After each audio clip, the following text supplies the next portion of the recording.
Let's do the Independent then. And Keir Starmer vows to never let anti-Semitism take hold in Labour again. Sounds like one of those New Year's resolutions that lasts about a month, Jonathan. Yeah, like me giving up hentai. Impossible. So Keir Starmer warns of rising anti-Semitism and vows never to let it take hold in Labour again. So the Labour leader said anti-Semitism has taken a new shape in the wake of Hamas's 7th of October terrorist attacks on Israel, with those who hate Jews hiding behind pro-Palestinian demonstrators.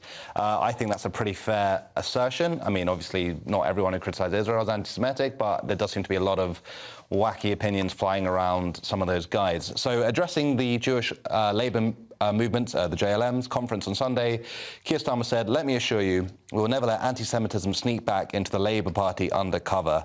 I think that was a not-so-subtle dig at Corbyn, who basically allegedly filled it with anti-Semitism. Not even allegedly, just he did. And yeah. And now he's trying to not get back to that place.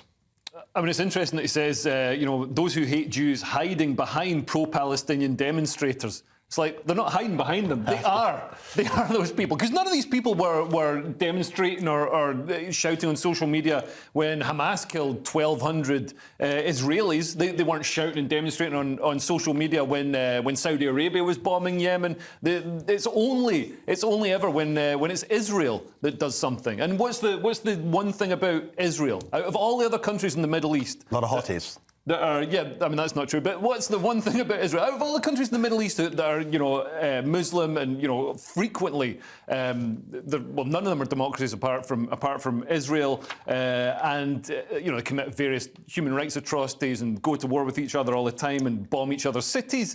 But when Israel does it, because it's Jews, they have a go. They single Israel out because it's a Jewish state. And I would say, look, perhaps Starmer does deserve some credit. A lot of people think he has tackled anti-Semitism within the party, but that was my feeling was that was from the far left and sort of you know, British socialists more or less.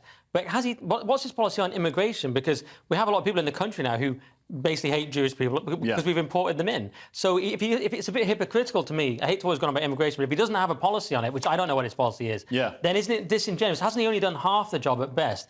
He's dealt with the homegrown anti-Semitism, but not the new stuff. And we've seen Labour politicians calling for Palestinians to be rehomed in the UK. And if you want to reduce anti-Semitism in the UK, that's not a great strategy. Right. And no one else wants to rehouse Palestine. Like all across, like Jordan, Egypt, no one's. We're the only country stupid enough to think about taking people. Yeah, the wall between Gaza and Egypt is like it's the most. It's like something from a sci-fi It's like movie. Trump's ultimate dream. 10 Trump walls. Yeah, it's like a Trump wall that works. Yeah, that actually goes up. Yeah, I'm sceptical. I mean, people are going to vote Labour anyway, but I'm sceptical. What is he actually going to go? Well, he tries to blame it on the culture wars at one point. He's saying, I worry about where it might go because the politics of division don't help the Jewish community, and they've never helped the Jewish community. Taking aim at Rishi Sunak, saying the Tories are engaging in their constant culture wars, which can easily boil over. This is the culture wars. And to say that, like, oh, this is the Tories, like saying, oh, you know, any other culture war stuff, to blame it on that, that's ridiculous. This is like the fundamental This is definitely West versus,